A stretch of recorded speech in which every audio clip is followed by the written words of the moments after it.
एक गांव में एक साधु रहते थे जो भगवान के बहुत बड़े भक्त थे और भगवान में बहुत ज़्यादा विश्वास रखते थे।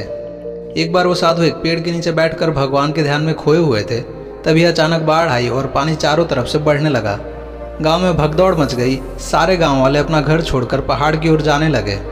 उसमें से एक आदमी ने देखा कि ऐसी तबाही होने के बावजूद साधु महाराज भगवान के ध्यान में खोए हुए हैं। उसने सोचा कि साधु महाराज अपने आप को बाढ़ से बचाने के लिए कहीं जा क्यों नहीं रहे। तो उस आदमी ने साधु से कहा कि अरे महाराज, आप कहीं जा क्यों नहीं रहे?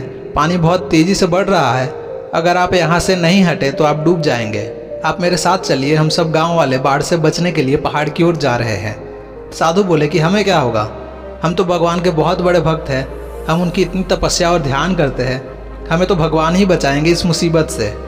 धीरे धीरे पानी बढ़ते हुए कमर तक पहुँच गया। अब लोग वहाँ से नाव लेकर जाने लगे। नाव में बैठे एक आदमी ने साधु जी से कहा कि अरे पानी आपके कमर तक आ चुका है, आप हमारे साथ चलिए वरना डूब जाएंगे।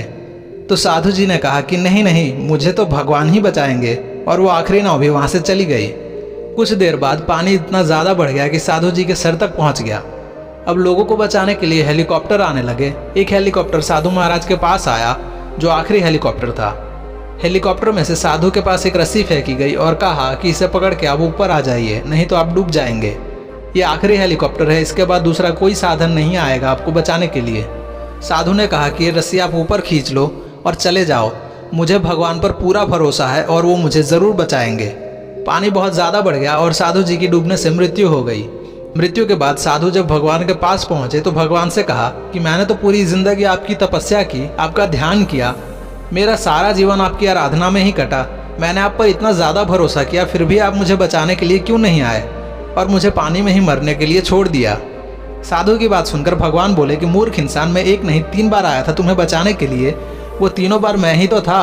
पहली बार पैदल आया था, दूसरी बार नाव से आया था और तीसरी बार हेलीकॉप्टर के द्वारा आया था। लेकिन तुमने मेरा एक भी संकेत नहीं पहचाना और हर बार मुझे पहचाने बिना वहाँ से जाने को कहा। दोस्तों, इसी तरह भगवान हमें कई सारे मौके देते हैं, ऐसे कई सारे अवसर देते हैं, पर हम उन अवसर को पहचान नहीं पाते। न जाने किस मौके का हमेशा इंतज़ार करते रहते हैं। ये सब हमें अभी नहीं पता चलेगा, लेकिन समय बीतने के बाद जब हम अशक्त हो जाएंगे और अपने बीते हुए जीवन में क्या किया हमने सोचेंगे, तो पता चलेगा कि मौके तो कई सारे मिले थे, पर हमने एक का भी लाभ नहीं उठाया और उसके बाद हमारे पास पछताने के अलावा और कोई रास्ता नहीं रहेगा।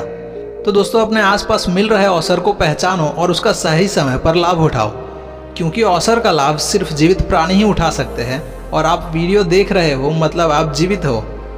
आपके अंदर सांस का आना और जाना इस बात की पुष्टि करता है कि अभी आपके पास मौका है, क्योंकि सांस बंद होने के बाद कोई मौका नहीं होगा। तो मिल रहे मौके का लाभ उठाओ और इंतज़ार मत करो, सफलता आपके करीब है।